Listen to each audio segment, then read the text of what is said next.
Nah, sebetulnya ekonomi Islam ini itu kan berbasis values dan moral ya. Yang kalau saya simpulkan itu sebetulnya trust itu berperan sangat penting di dalam ekonomi Islam.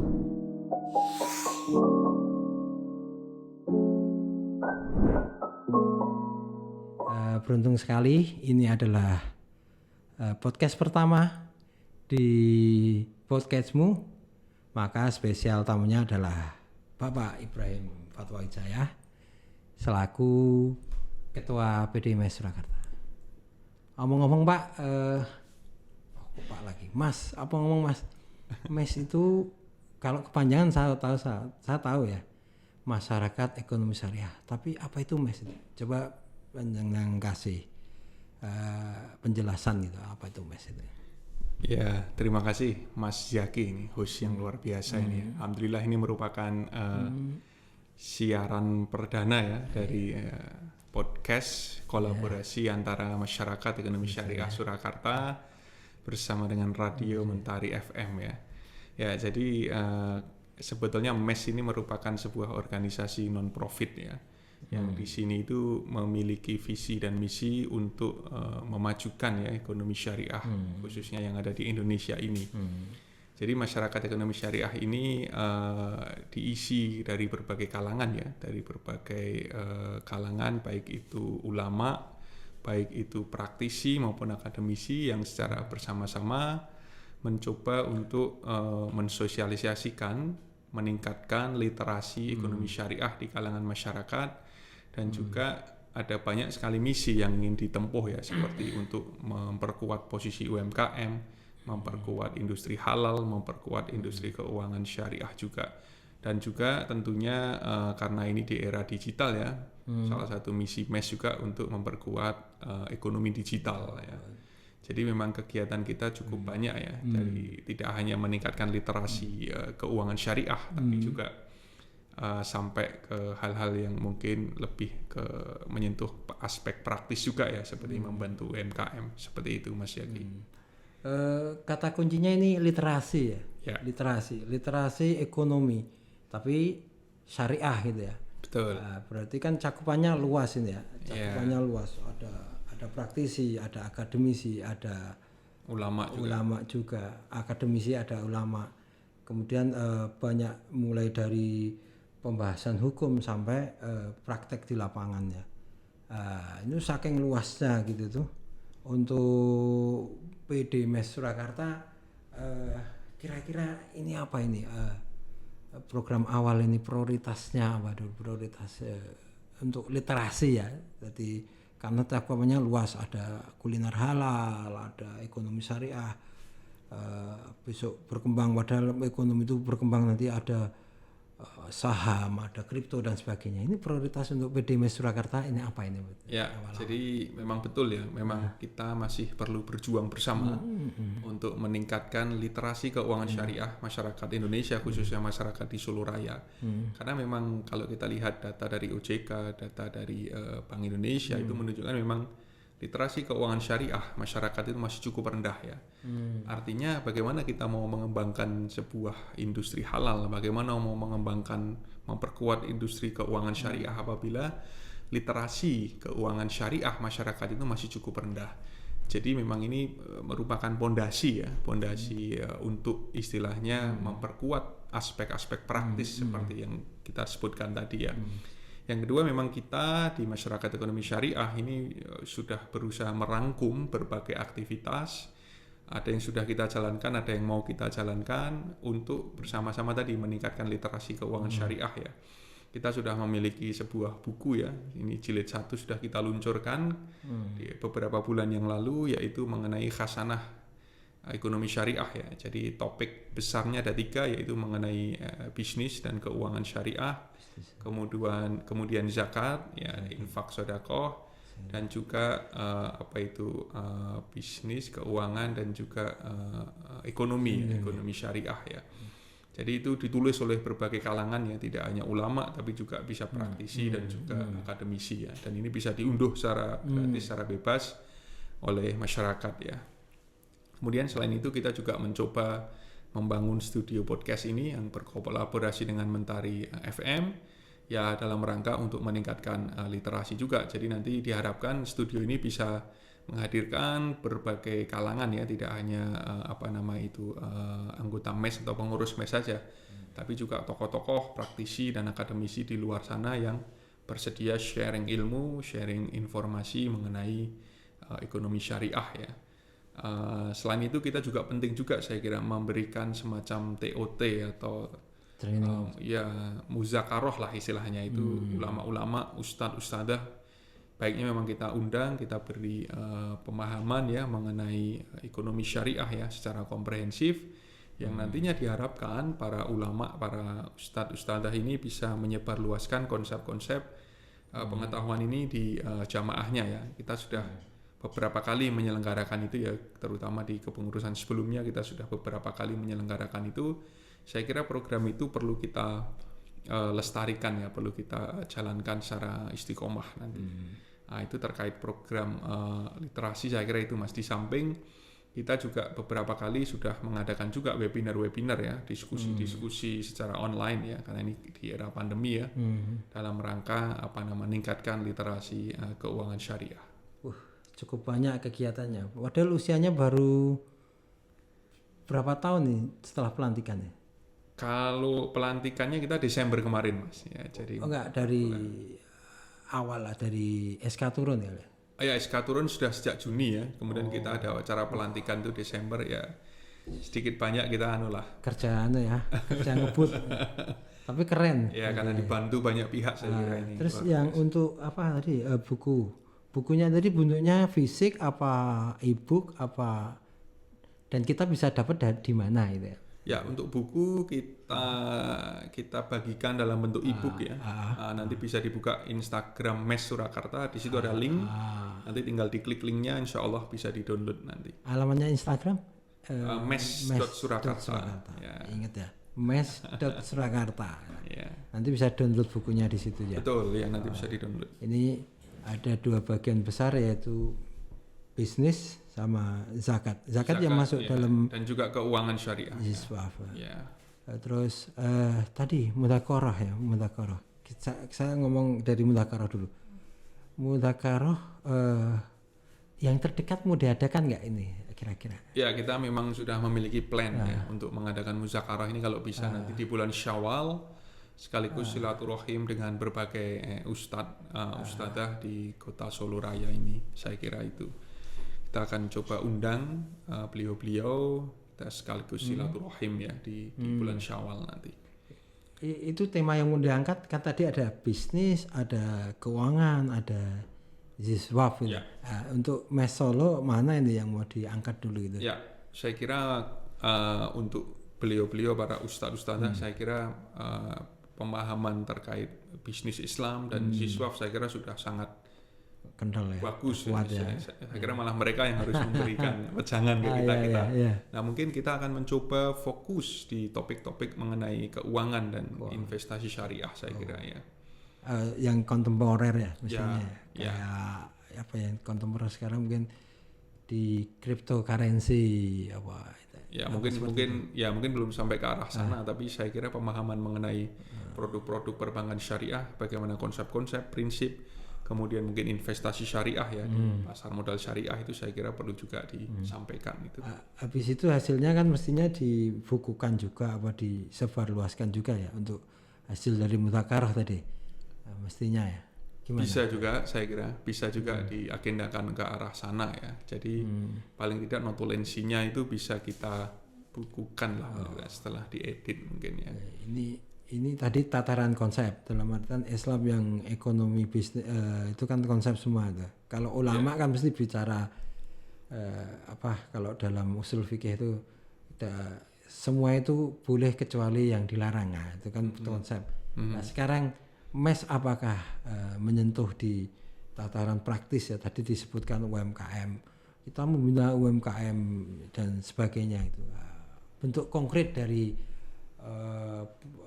membina tataran praktis itu untuk PD MES Surakarta seperti apa? Ya, terima kasih Mas. Jadi memang kita sekarang memang hidup di era serba online ya. Shopping pun sekarang online ya. Saya kira cukup besar juga ya potensi market dari online shop ya. Oleh karena itu kita coba juga masuk ke tataran praktis dengan cara membantu UMKM untuk go digital ya. Kita sudah beberapa kali mengadakan workshop fotografi bagaimana membuat foto produk itu menjadi lebih menarik, lebih atraktif ya.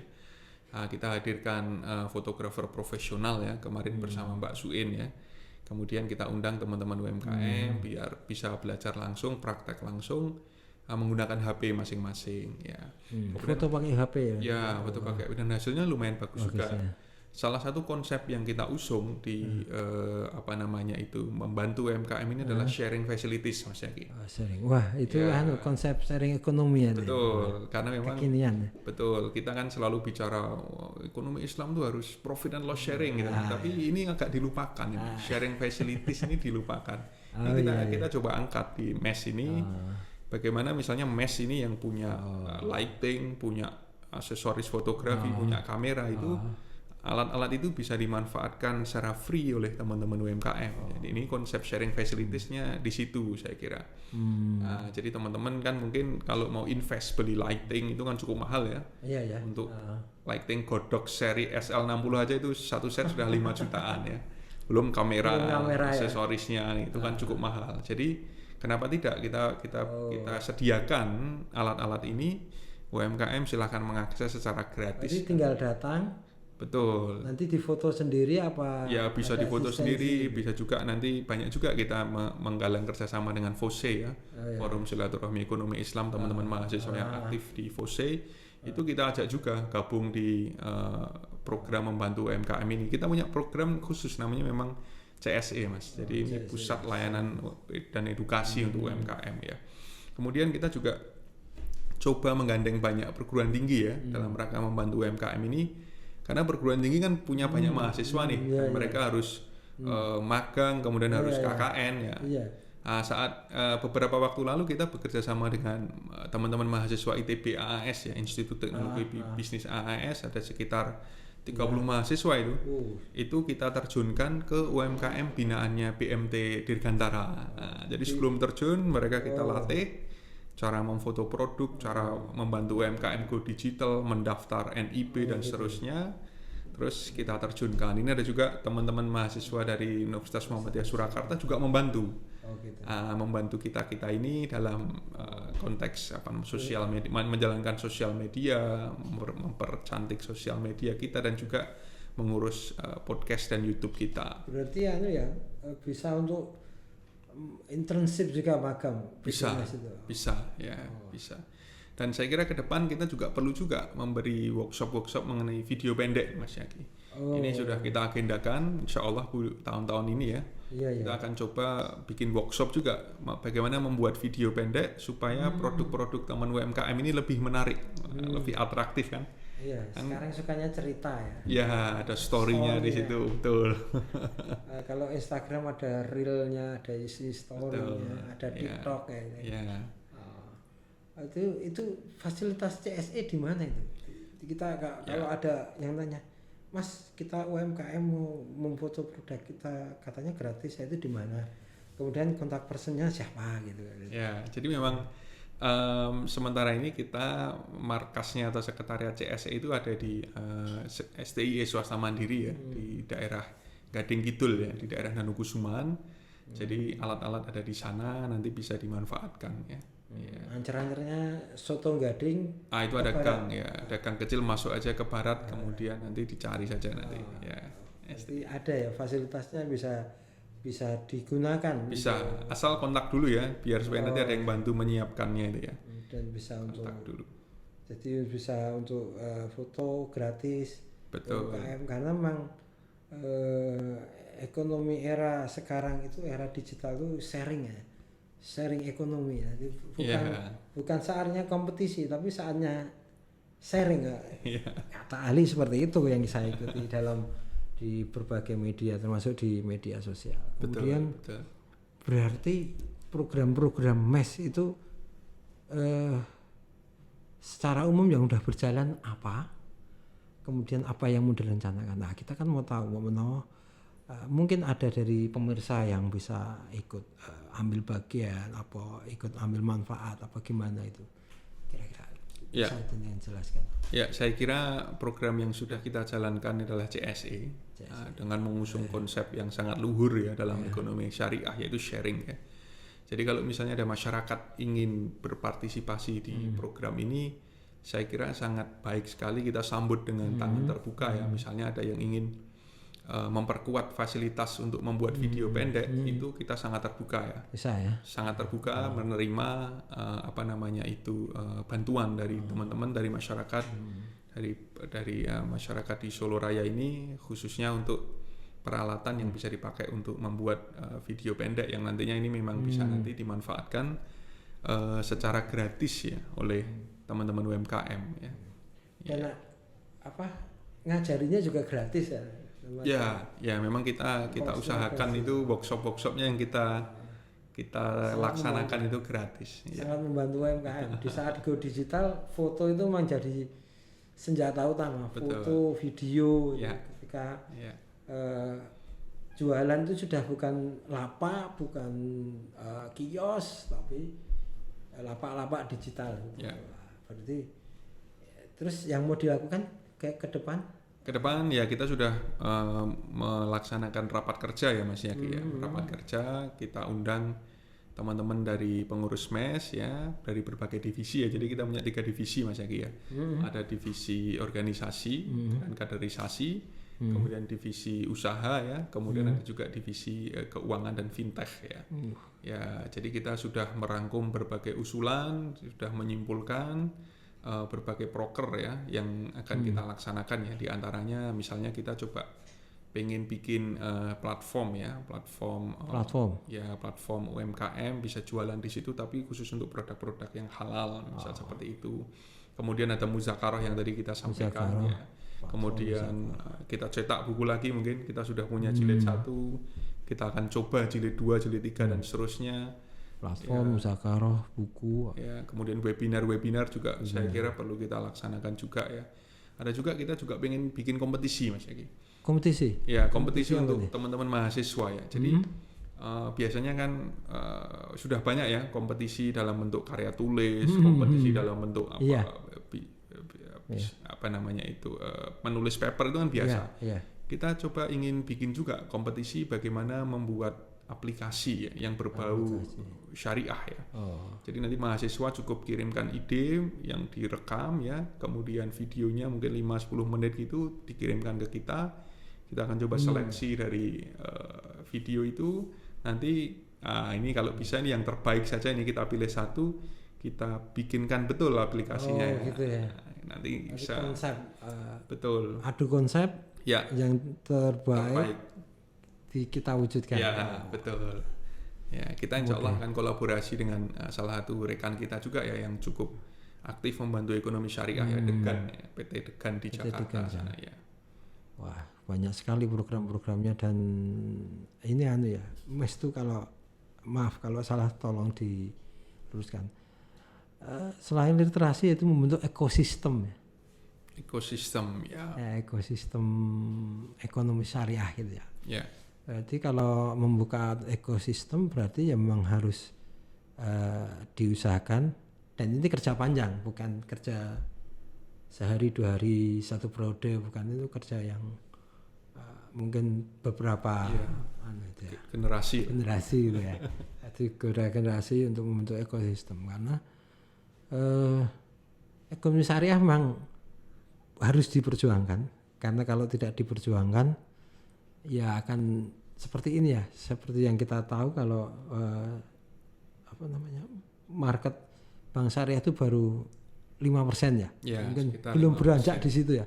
Sejak dari tahun yang lalu itu beranjak. Ya karena ekosistemnya yang belum stakeholdernya yang belum jadi loh. Benar gitu seperti itu. Iya, jadi memang kalau kita lihat data memang ada beberapa capaian yang sangat luar biasa ya kalau kita lihat data dari statistik OJK ya, misalnya pertumbuhan asetnya bank syariah itu dan BPR syariah itu beberapa tahun itu pasti di atas, sangat tinggi ya, di atas pertumbuhan asetnya bank konvensional ya. Tapi memang secara market share memang kita masih cukup kecil ya. Jadi di sini memang perlunya literasi dan tadi kan bagaimana membentuk ekosistem kan. Jadi literasi terbentuk, ekosistem juga terbentuk. Ya sebetulnya memang arahannya itu bagaimana kita bisa memaksimalkan ekosistem itu sehingga para masyarakat yang berada di ekosistem itu mau menabung di bank syariah, mau mengambil pembiayaan di bank syariah sehingga market share-nya akan bertambah besar ya.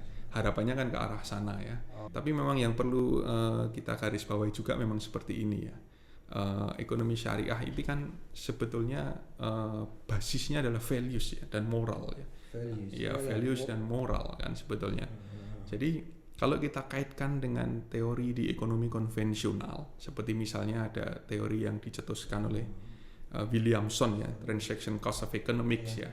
Di situ kan memang Williamson bilang begini, pada dasarnya manusia itu, agent itu kalau dibiarkan pasti mereka akan kalau ada opportunity ya untuk berbuat curang, maka mereka akan berbuat curang.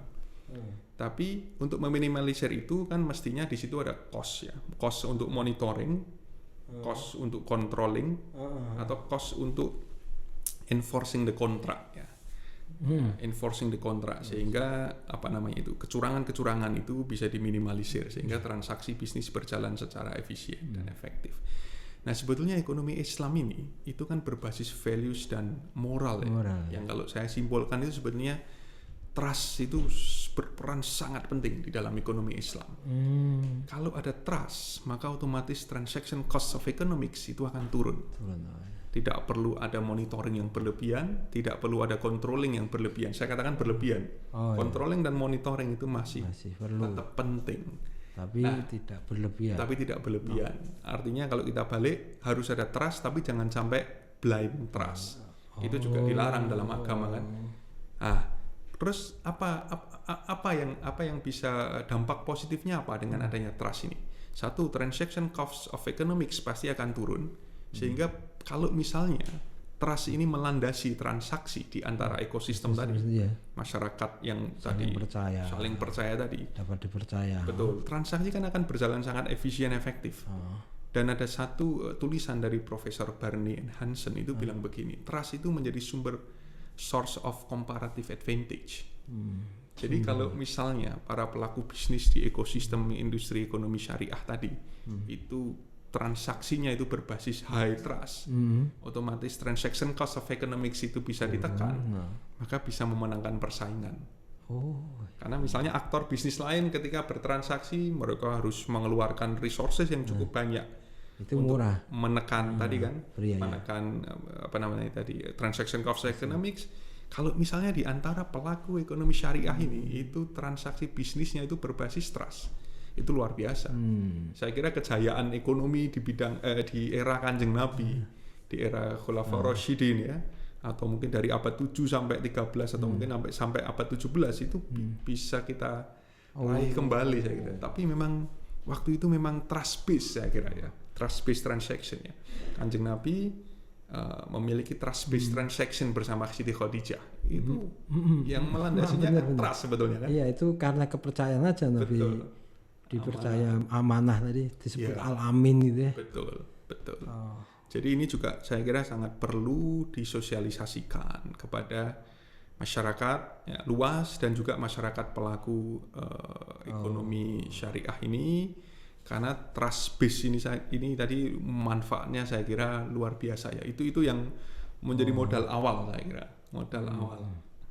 Makanya podcast ini hadir untuk untuk menyebarkan values. Betul. And moral lah. Iya, itu kalau ditinggalkan selamanya kita tidak akan punya comparative advantage seperti layaknya zaman Kanjeng Nabi dulu ketika era ekonomi syariah itu berjaya kan, itu saya kira rahasianya adalah trust. Jadi ini podcast ini punya idealisme yaitu menyebarkan values sama moral ya. Berarti harus dilanjutkan ini, harus ada pembicara harus ada diskusi lanjutan gitu. Betul. Apa itu trust, apa itu value bisnis yang Islami seperti apa. gap antara konvensional bisnis, Islamic business gapnya apa, kemudian cara bridgingnya seperti apa. Jadi masyarakat kan harus ditunjukkan bahwa bisnis yang berbasis trust, transaction yang berbasis trust tadi itu pasti bisa akan menekan transaction cost of economics. Disitulah sumber comparative advantage para pengusaha Muslim, saya kira. Disitulah itulah yang harus ditekankan menurut saya. Itu kalau bisa terbentuk ekosistem para pebisnis, pelaku ekonomi yang berbasis trust, itu kekuatan yang luar biasa, saya kira. Makanya zaman Nabi kan Nabi datang itu kan ada piagam Madinah, itu kan dalam rangka membentuk trust. Kemudian ada Al-Madinah Al-Munawwarah, intinya kan Madinah yang makmur, yang tentram, yang damai, masyarakat yang dipercaya dan sebagainya. Itu ini value-value yang itu yang misi Mesolo itu menarik value-value itu betul kehidupan modern gitu ya. Itu yang menurut saya hal yang sangat mendasar yang harus disuarakan terus itu. Trust. Nobel, mulia, harus diteruskan. Kemudian closing statementnya apa? Mungkin apa closing statement untuk podcast ini dan rencanamu seperti apa dan maunya seperti apa? Ya, jadi mungkin tadi sudah sedikit disinggung oleh Mas Yaki ya. Jadi saya kira para pegiat, para pejuang di bidang ekonomi Islam ini saya sarankan untuk menyuarakan narasi trust tadi secara kontinu, secara istiqomah di berbagai kesempatan, karena menurut saya itulah yang akan menjadi comparative advantage-nya para pengusaha yang bergerak di bidang ekonomi Islam ya. Kemudian untuk podcast ini saya kira ini merupakan salah satu media dakwah atau sarana dakwah yang luar biasa ya. Jadi ini begitu kita upload ke YouTube, masyarakat bisa mengakses, mengunggah, melihat ini 24 jam ya. Dan bisa, saya kira nanti bisa meningkatkan lah. Inginnya kita podcast ini untuk meningkatkan literasi keuangan syariah khususnya ya, ekonomi syariah. Kita deliver tadi value-nya sama orangnya. Betul, ya. Terima kasih Mas Ibrahim Fatwa Wijaya PhD. Beliau ini muda-muda tapi lulusan loh, Inggris. S1-nya akuntansi UGM, S2-nya di Birmingham University, S3-nya di Cranfield University Inggris. Sungguh berkat bantuan banyak pihak lah saya sekolah di sana. Terima kasih. Kita akan sambung dengan podcast yang akan datang. Terima kasih atas perhatiannya, dan jika ada kesalahan saya mohon maaf. Akhir kata, Assalamualaikum warahmatullahi wabarakatuh. Waalaikumsalam warahmatullahi wabarakatuh.